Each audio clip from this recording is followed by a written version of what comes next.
नमस्कार। आज हम मिलकर एक ऐसे कानून को समझने वाले हैं जो करीब करीब 100 साल पुराना है, लेकिन आज भी कामगारों के लिए उतना ही, बल्कि शायद उससे भी ज्यादा जरूरी है।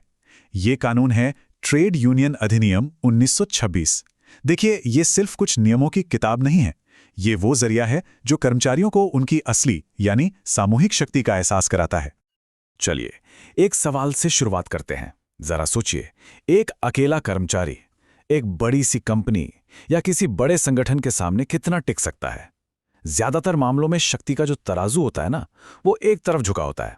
और बस यहीं पर इस कानून की असली अहमियत समझ में आती है। क्योंकि सच तो यही है कि असली शक्ति अकेले लड़ने में नहीं, बल्कि एक साथ एकजुट होकर खड़े होने में है। ट्रेड यूनियन अधिनियम 1926 इसी एकता की शक्ति को, इसी कलेक्टिव बार्गेनिंग को एक कानूनी पहचान देता है, एक मजबूत ढांचा देता है। तो चलिए, अब इस कानून की एक एक परत को खोलते हैं और देखते हैं कि ये असल में काम कैसे करता है। तो इस कानून के मेन गोल्स क्या हैं, मतलब इसके मकसद क्या हैं? सबसे पहला, ये ट्रेड यूनियनों के रजिस्ट्रेशन के लिए एक पूरा सिस्टम बनाता है। फिर ये साफ साफ बताता है कि यूनियन के अधिकार क्या होंगे और उनकी जिम्मेदारियां क्या होंगी, ताकि सब कुछ क्लियर रहे। ये भी पक्का करता है कि यूनियन का पैसा सही तरीके से इस्तेमाल हो। और सबसे जरूरी बात, ये यूनियन के सदस्यों को कुछ जरूरी कानूनी सुरक्षा भी देता है। अच्छा, अब सबसे पहले ये समझना जरूरी है कि कानून की नजरों में एक ट्रेड यूनियन होती क्या है, इसका असली मतलब क्या है। कानून के हिसाब से ट्रेड यूनियन कोई भी ऐसा संगठन है, चाहे वो परमानेंट हो या टेम्पररी, जिसका मेन मकसद एम्प्लॉय और एम्प्लॉयर के बीच या फिर खुद एम्प्लॉयज के बीच के रिश्तों को रेगुलेट करना है। अब ये परिभाषा सुनने में थोड़ी भारी लग सकती है, पर असल में ये बहुत बड़ी बात है। इसका मतलब ये है कि ये कानून सिर्फ फैक्ट्री के मजदूरों पर ही लागू नहीं होता, बल्कि आज के ज़माने में आईटी प्रोफेशनल्स या टीचर्स की यूनियनों पर भी लागू होता है। और हाँ, एक और बहुत दिलचस्प बात, ये कानून सिर्फ कामगारों के लिए नहीं है। ये कामगार और नियोक्ता दोनों को डिफाइन करता है।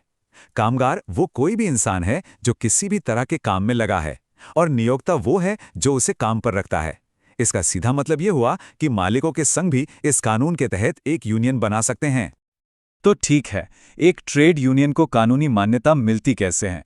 चलिए, अब इसके रजिस्ट्रेशन के प्रोसेस को समझते हैं। ये बहुत जरूरी है। कानून कहता है कि एक ट्रेड यूनियन का रजिस्ट्रेशन करवाने के लिए कम से कम 7 लोगों की जरूरत होती है।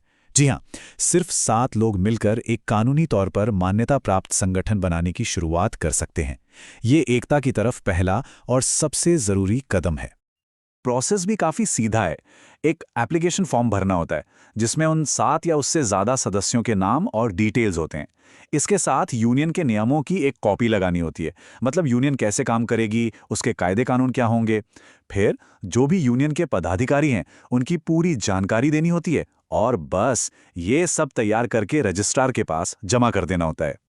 एक बार यूनियन रजिस्टर हो गई, उसके बाद उसे कुछ बहुत ही जरूरी कानूनी अधिकार मिलते हैं।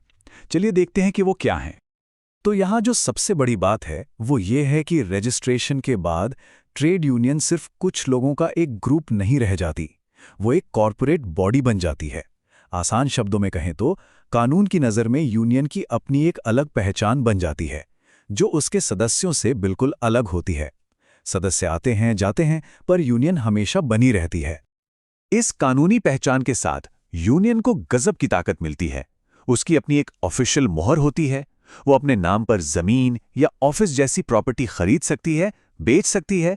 वो कानूनी कॉन्ट्रैक्ट्स कर सकती है, और सबसे अहम, वो अपने नाम से किसी पर केस कर सकती है और कोई उस पर भी केस कर सकता है। ये एक बहुत बड़ी पावर है। अब आते हैं इस कानून के एक और बहुत ही महत्वपूर्ण हिस्से पर, वो है यूनियनों को गलत व्यवहार से बचाना। देखिए, कानून ये जानता है कि यूनियनों को आज़ादी से काम करने के लिए सुरक्षा की ज़रूरत है।